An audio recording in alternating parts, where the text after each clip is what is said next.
Hello and welcome to another edition of Critical Q&A, the show where I answer your questions that you've left for me in the comments section of my Q&A videos. And this week I want to wish everybody a happy 4th of July. This is a great weekend of celebrating our Independence Day. And I've got R2-D2 here, wishing the happy 4th for everybody. And in case you're a Star Wars nerd, I do know that this is actually for May 4th, which is Star Wars Day. May the 4th be with you. But I absconded with this image for celebration for today. So there you go. And also, I thought it might be appropriate, given that this is a critical thinking channel, and something that I like to promote is knowledge and learning, that I found a quote from one of our founding fathers, Benjamin Rush, applicable to this. And it says here, "Freedom can exist only in the society of knowledge. Without learning, men are incapable of knowing their rights. And where learning is confined to a few people, liberty can be neither equal nor universal." Benjamin Rush was a rather liberal member of the Founding Fathers, and also, ironically, Scientology has nailed him down as a very evil man because they consider him the founder of psychiatry, and so therefore he must be bad. So anyway, kind of ironic that I'm reading a quote about liberty and knowledge from Benjamin Rush today. So let's get on with your questions. Here we go. MBow21. During 2008-2010, anonymous protesters were relatively frequent and popular worldwide. Would you describe what it was like being in the church during this movement? Have you picketed Scientology churches since leaving? I was out and about going from org to org doing Sea Org recruitment and then working on ideal orgs during that time. And it was a pain in the ass having anonymous protesters around because we had to shut down operations and keep things, always, avoiding them and not looking at them and pretending to ignore them. And sometimes they'd be making a lot of noise with boom boxes out there and dancing around and whatnot, especially in Minnesota and Twin Cities. They were really a presence. And frankly, I just hated them. I just didn't like them. I don't feel that way now. But at the time, they were just a big pain in the ass to me. And the music and whatnot, by the way, would really disrupt our operations because in the Scientology churches, they want things to be quiet for the auditing to happen. And around the auditing rooms, there's not supposed to be a lot of noise. You can get a lot of trouble for making a lot of noise. And in the Minnesota church at the time, the auditing rooms were right on the level with the street. So the boom boxes and all the music out there were preventing any auditing from happening. And I doubt that the protesters knew that, but good on you for making that happen. So that's what I kind of thought about that. And no, I've not ever protested in front of a church since I left. Protesting like that's not really my style. I don't, I'm not down on it. I don't think it's a useless activity. Just because when I was in, I wasn't paying attention to the protesters, but that doesn't mean other people haven't. There are certainly stories where they have. So I think it's a good thing to be doing, but it's not something I've done. Matt Kordelsky. You have talked about the abuse of power in Scientology. Most of the other documentaries and webcasts about Scientology and any cult/mind control organization talk a lot about the abuse of power. The kind of abuse that pops up all the time in any organization where someone has power over someone else. The kind we hear about in sports programs, the military, corporate boardrooms, summer camps, high schools, colleges. Sexual harassment. Ex-members talk about all the horrible, degrading things L. Ron Hubbard, David Miscavige, and/or their lieutenants manipulated and pressured them into doing. But none of them ever say what I kept expecting them to say. They never bring up anyone trying anything sexual on them. Has this happened in Scientology? Well, the short answer is, yeah, of course it's happened in Scientology. You don't have a group of people, thousands large, tens of thousands, hundreds of thousands large, over 60 years without there being some problems with sexual harassment or with, the biggest problem I saw and experienced when I was in the Sea Org was statutory rape. And by experienced, I don't mean that I took part in anything like that. I mean that I observed that it had happened, and it was always handled internally. It was always hushed up. It was always shut down. Records of these kinds of illegal activities going on in the church are kept on the DL or destroyed, so that there is no written record of it. But there were cases of this going on. Yeah, absolutely, where adults would take advantage of pre-adult children. And I don't mean like 10-year-olds. I mean 16, 17, 18-year-olds. But it did happen, and there's no excuse for it. And I don't mean to by putting those ages on it. I'm just describing what occurred. I'm not excusing it. So that kind of thing I did see occur. I saw it happen a handful of times, though. In 27 years, only a handful of instances of that.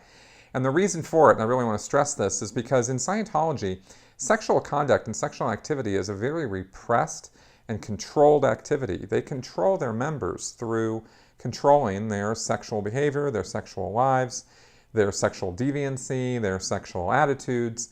And the church has a very Leave It to Beaver 1950s conservative attitude about sex, which comes right out of Hubbard's works. So that's why they're so homophobic. That's why they're very down on sex, and they consider it just, sort of a thing that people do, And this is especially true at the Sea Org level, where it's just every part of your life is completely regulated and controlled, and that very much includes your sex life. So this kind of thing is monitored and watched pretty closely. And generally speaking, when you have that level of control, practically an Orwellian 1984 level of control over people's lives, they tend to try to keep their noses clean, and you don't get a lot of debauchery or, there's no sex orgies or anything like that going on. And also, I just never heard of any instances of sexual harassment as such. Maybe another thing I can say about that is that in the Sea organization, certainly, and definitely out in the other orgs, a lot of the seniors are women. There's a lot of women in senior positions in the church. You have David Miscavige as the head, but he really likes to put women below him, and at lower echelons, it's kind of a coin toss as to whether it's going to be men or women. Scientology is not an old men's club.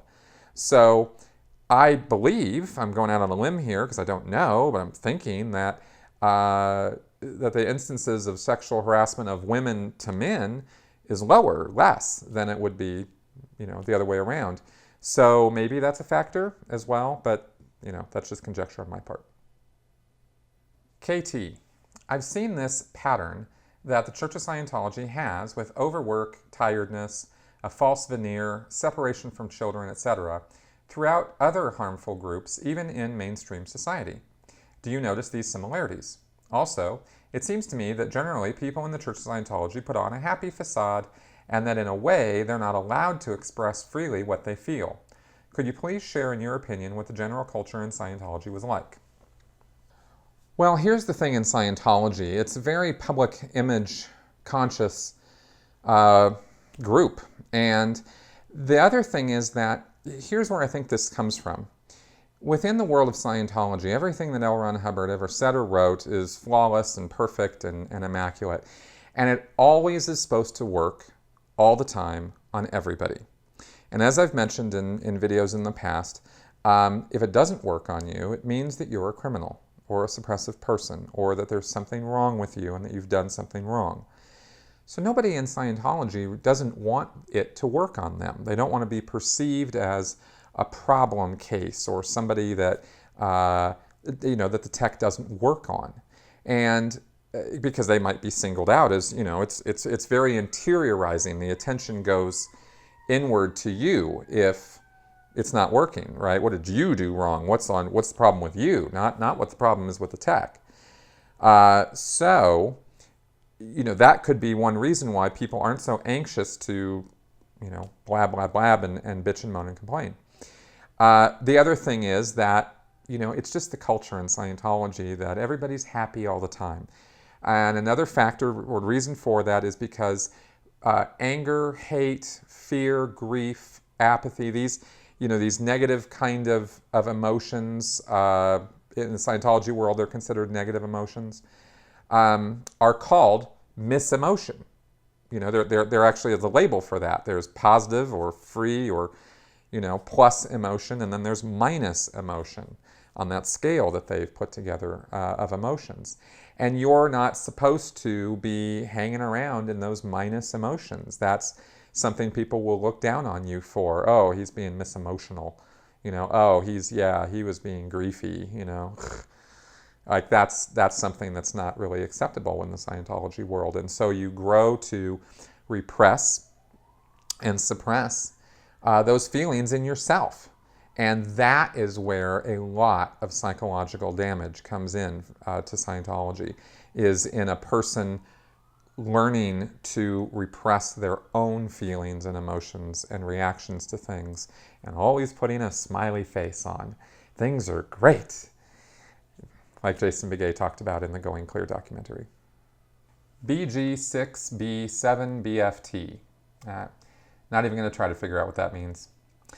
There are a couple of different definitions for atheism floating around right now, and some self-identified atheists can get pretty butthurt if you try to use a definition other than their favorite. I can totally appreciate your desire to not step in the middle of that. I'm not really happy with your use of the word knowledge, though. The implication that you must have absolute certainty in order to claim knowledge doesn't really fly with my understanding of skepticism/rationality. To a skeptic, certainty is practically a swear word, isn't it? I haven't been totally clear about why it is that I'm even stepping into this area or talking about it. And it's not because I'm into epistemology, which is the study of knowledge. That's a philosophical discipline I know almost nothing about, and I don't really want to get into. The whole point of my channel is to kind of follow my own journey with critical thinking, and I'm passing information and knowledge along as best I can, sometimes as I'm learning it or developing it. So I'm not coming at this from the point of view that I have established, ultimate truths or something like that. And I hope I never get to that position where I'm trying to talk down to people or something like that. I'm talking about the differences between belief and knowledge or facts for a reason. And the reason I'm talking about those things is because I'm trying to create the idea of tolerance. And I think that a lot of intolerance in this world comes from the misidea, the misunderstanding of what a belief is versus what knowledge or evidence or facts are. And I know that, there's very little certainty in this world. I know that there's very little we can be 100% certain of, Somebody, a week ago was telling me, well, prove your, what your name is. Prove your name. And I'm like, okay, I got nothing to say to that. Like, how am I going to do that? I don't know, right? But what I do know is that when you have a group or you have an individual over here who is, a Bible thumper and telling other people that they are lesser people or lesser beings or are undeserving or are going to suffer, hellish damnation, and not only telling them that, but actually executing violence and, hateful actions and marginalizing that other group of unbelievers because they don't believe the same thing this person believes. That is intolerance. That's the kind of intolerance I'm talking about. And unfortunately, I've seen that same kind of intolerance from the other side too, which is kind of what got me into talking about atheists in the first place. You have atheist extremists, you have religious extremists, you have political extremists, you have sexual identity extremists. You can have extremists in any group. Those things tend to be founded on the belief. Those intolerances spring from belief, not from facts, not from knowledge or evidence or hard, cold reality. And I'm trying to get the idea across that these two things are not the same. And that just because you believe something doesn't mean you know something. You believe it. It's not the same thing as knowing it. That's what I'm talking about. And maybe I'm, not being as clear as I could be, and maybe as I go through this, progress of learning for myself, I'll come up with better words to use for this. But that's the point of what I'm talking about, is I'm trying to get across the idea that the only thing that we should be intolerant of is intolerance. Dolly Jean. I know you have said you achieved the state of clear during the years you were in. I have been curious, though, as to why you never reached or achieved any OT levels. Was it because of a common reason I've heard about, that members in the Sea Org are just so busy with upping their stats and working the majority of their time that they just don't have any extra time to spare for themselves, going up the bridge? Or did you just not have the desire to do those actions? I wanted to do the upper OT levels ever since the day I practically walked into an organization and found out what they were. There's a great deal of mystique and mystery put around the OT levels, and the idea of, how powerful you'll be, and how it's knowledge you'll never guess what it is, and this sort of thing. And so I had a very strong desire to do it, and it actually kept me going through a number of years in Scientology. But unfortunately, the staff, and especially the Sea Organization members, rarely take the time to do Scientology, which is, frankly, from an external view now, one of the most bizarre things about Scientology is that the most inner core members are the ones who do it the least. At the time, the reasons for that are we're too busy, the reasons I had, too busy working, really hard to clear the planet and do all the work that needed to be done, and there was always too much to do and never enough time to do it. And so that didn't afford me a lot of time to do the bridge, to do Scientology. So I never got anywhere near doing those OT levels. I think it's also, I'll just comment here, I think it's quite a telling statement that David Miscavige hasn't done Scientology himself in many, many years, doesn't go in session, doesn't do, doesn't walk the walk, and he doesn't enforce that down the line. If Scientology and getting to OT is the answer to all of the universe's problems, then wouldn't the Sea Organization and the staff of Scientology be the first ones to move up that bridge to total freedom and then bring everybody else with them? You would think, but that is actually the exact opposite is the case. One other thing I'll just comment on this question, just since it's a relevant point and I don't think I'll ever make a whole video about it, is that the day that I walked into a Church of Scientology, I was at the bottom of their bridge to total freedom. I hadn't done any of those steps. I hadn't, my purification rundown and the objectives and then the grades and all that stuff. The day that I left Scientology, after 27 years, I was in the exact same place. My next step was going to be redoing my purif, redoing my objectives, redoing everything I had already done. Buck Young. Love your videos. Thank you for sharing your journey with us.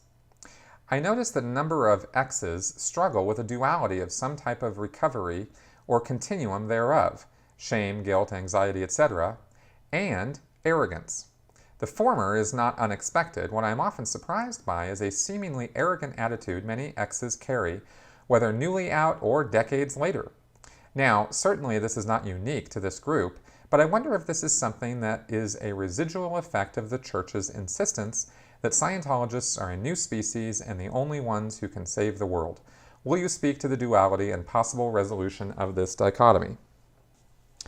Oh, sure. This is definitely, part of the indoctrination into Scientology. Hubbard's term for what, people are becoming when they're in Scientology is homo novus, rather than homo sapiens, right? Homo sap, as he said. You're trying to create homo novus, new man, in Scientology. And everybody who comes into Scientology quickly learns that they are part of a special elite group that is better than everybody else who's not in Scientology. And merely by the fact that they're there, they have some specialness that drew them into that. Hubbard said the upper tenth of of all human beings or something are auditors in Scientology, this sort of thing. And this is something that actually goes on in all cults. It's not just Scientology. And that's actually this us versus them. That's where that develops. And it's very black and white thinking. So in Scientology specifically, you get this homo novus attitude, and you get this idea of moving up in spiritual awareness. And so Scientologists actually foster amongst themselves the idea that they're better than everybody else around them. Hubbard also uses language to enforce this, like wogs. He calls non-Scientologists wogs, which is a derogatory British term for if I remember right, when the British were down in India, they called the Indians wogs, and it was a derogatory term. I didn't like it when I was in Scientology personally. I never agreed that that was a good thing to be doing. And after Harry Potter came out, this is kind of amusing. After Harry Potter came out, I started calling everybody not in Scientology muggles because they didn't have the magic.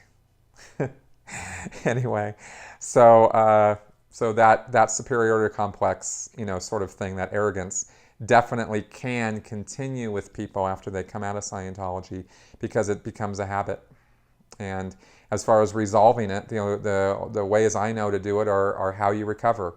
You educate. You get people to realize that what they were part of isn't anything special at all, and also get the language flushed out, because that language, wogs and homo novus and that kind of thing, keeps that mindset in place. And that's one of the reasons why that specialty language exists. And it's one of the reasons why when you get out of a cult, you need to flush that stuff out of your system by not using those words anymore.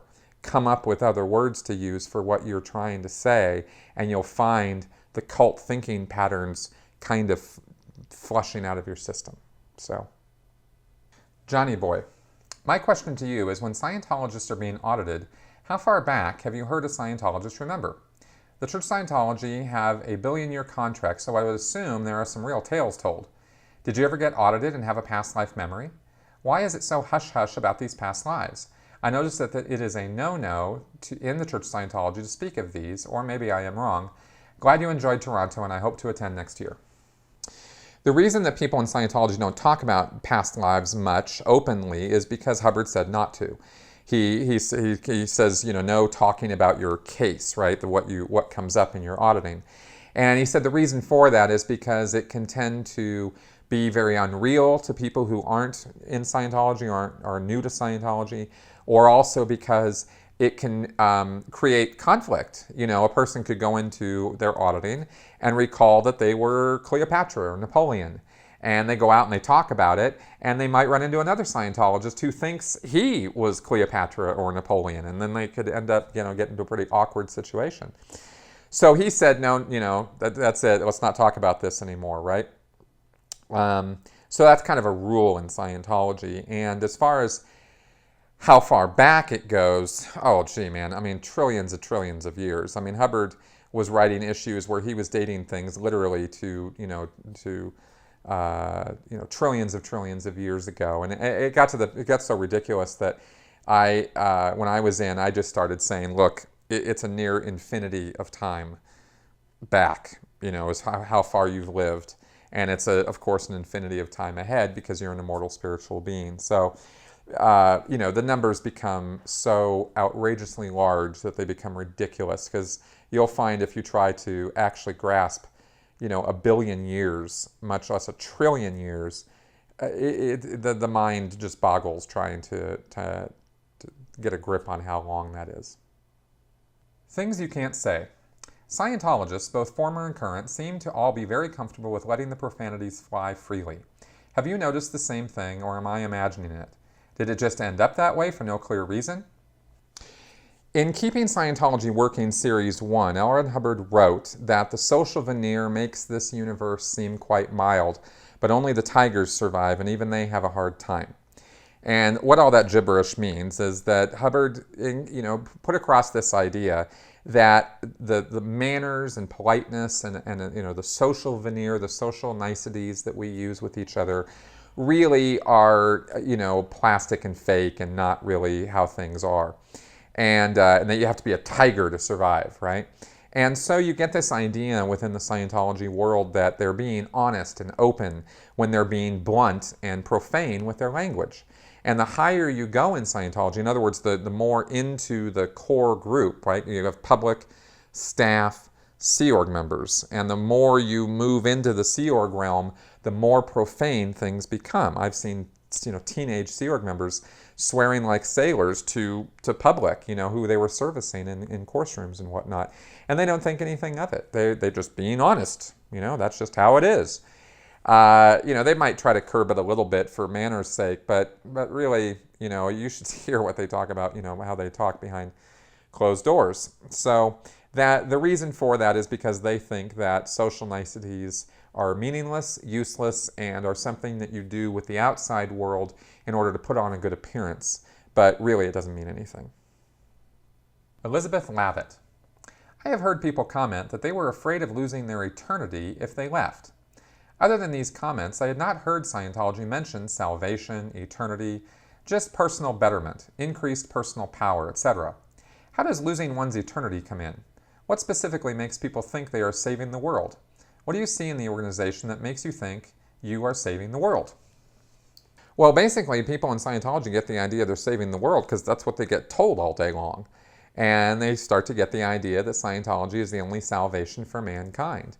Now, as you move through Scientology and start learning more about it, you start getting the idea that everybody in the world is a suppressed spiritual being who is weighed under by so much trauma and spiritual, horrifying things that have happened to them through these millions and millions of years that they've been around, that they're so screwed up they don't even know how screwed up they are. And it's only Scientology which offers the road out of that, cycle, that endless cycle of life after life after life, where you're just in this sort of slavery and bondage to bodies and being a body rather than being, an immortal, causative spiritual being. So that's the sort of mindset that's behind that idea of salvation, and it's the ultimate carrot in Scientology. It's the thing that everybody is trying to achieve.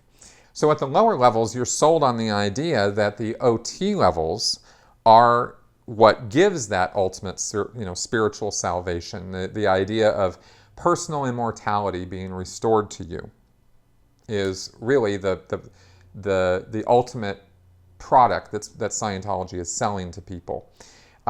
So at the lower levels, people just believe it. They take it on faith.